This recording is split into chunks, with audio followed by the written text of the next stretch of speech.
Hi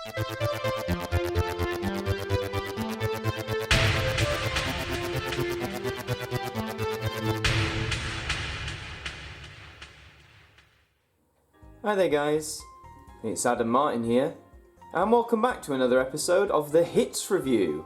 And of course we're moving chronologically through the Hits series in its early days, which means now we are going to be taking a look at the fourth instalment of the series, Hits 4.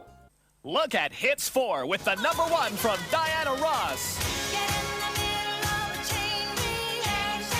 So Hits 4 moves away from the standard cover. If you remember, the first three had artists lined all the way around the cover. Not this time, we go for a more sort of artsy style. It's honestly quite strange.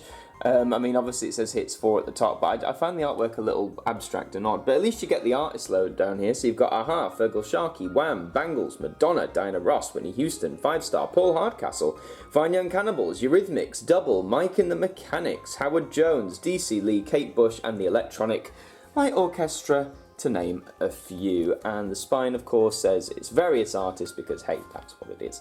And this is Hits 4. And the all-important track list, I'm going to put this down and I'm going to zoom in and we're going to take a look at what wonderful songs are on this here album. So on side 1, you're kicking off with The Sun Always Shines on TV, which is one of my favourite 80s songs and actually made number 1 in this country. And you've got I'm Your Man by Wham, Manic Monday by the Bangles is a great song. Oddly enough, Madonna Borderline is on here. Now Hits 4, this album came out in 1986. Borderline was from Madonna's debut album in 1983. So this has already been available for quite a while. You know, we'd already by this point had Like a Virgin, Material Girl, Dress You Up. So why this was included on here is quite interesting, I think. But anyway. So on side 2, there's Diana Ross from Chain Reaction. Whitney Houston, How Will I Know, one of her first hits. Sandra O'Neill, 5 Star, Paul Hardcastle, I do prefer 19, I think. Whistle and Full Force. And if we just move down now to side 3, got The Damned, The Fine Young Cannibals, Pill, Bronski Beat, Baby's Coming Back, or It's Alright by Eurythmics, great song. West End Girls, oh, the Pet Shop Boys appeared on here. Funny that. Of course, by this point, 1986, towards the start of the year, this hit number 1 in the singles chart. So nice to see them on here. And, side 4, you got Double, Latin Quarter, Mike and the Mechanics, Howard Jones, DC Lee, Kate Bush, and finishing with Calling America by the Electric Light Orchestra. So a very eclectic track mix there for sure. But now we're going to have a look on the inside because all of these, like the Old Now albums, are gatefolded, which means you can open them up and have a look inside. So there, of course, is the artist. That's finally text I can actually read. So, of course, it explains how Christmas Eve entered the charts. So it tells you how long it was in the charts for, when it entered the charts, where it peaked, and, of course, where you can find it, what album it's from. See, look, Madonna entered the charts in 1984, reached number 2, stayed there for 10 weeks, okay. But even then, that still takes you to 1984. Just a very strange inclusion, I think, considering Hits Like Now was meant to be the most up-to-date chart hits, so, I don't know. It just seems something from 1983, a few years prior, was a bit strange to me. Anyhow, and we're going to look at the other side now. We'll have a look at the middle, don't you worry. Scanning down there.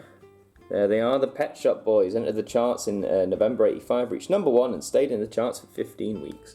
What a great song, West End Girls. As I actually first came to the attention of that song by playing Grand Theft Auto, the 5th one, because it's on the radio station.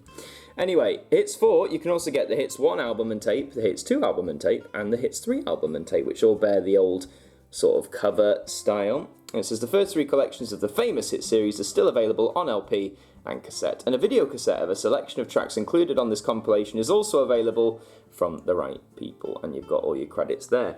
So Hits 4, you know, by this point, 4 volumes, they've managed to craft out a place for themselves against Now. You know, they were competing with them, they were doing rather well, and the songs reflect that. You've got a lot of songs that didn't appear on Nows at the time. Sure, artists crossed over to Now eventually, but you know, big songs like, I believe, How Will I Know, Whitney Houston, that didn't appear on Now at the time. Madonna never appeared on Now at the time. She has done subsequently, but definitely not in this point in the 1980s. However, now, what I'm going to do, as we've done with the past, I'm going to take one of the records out and just show you what they look like.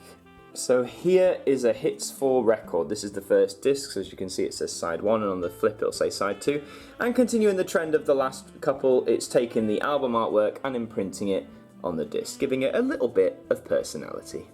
Now, in terms of who this is for and whether you should buy this or not, we're going to get to that in a second, but there's one more thing we have to take a look at first. So the other thing we were going to look at, of course, was the album on cassette. That's right, and this cost £7.49 back in the day. Isn't that quite expensive back in 1986 money? I dread to think what that is in inflation.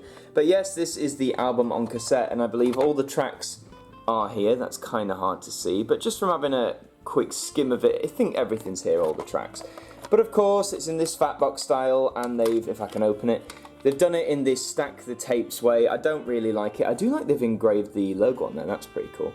But yeah, I don't like how they stack tapes like this. I don't know, it's a bit of a bugbear for me. But that is a little novelty on cassette. I got it in a massive job lot along with the Hits 2 cassette. Didn't have Hits 3 or Hits 1, shamedly. So anyway, who is this album for? Well, the vinyl edition I picked up a few years ago, along with Hits 3 actually, for only £1 at a second-hand car boot sale. And that is the best way I advise you to find these sort of albums. You'll probably now find them in independent record shops and all that sort of stuff, but you know, a lot of them did sell back then, and they are often in the hands of just your everyday people because, you know, it's a summation of the charts. Same with the Now albums.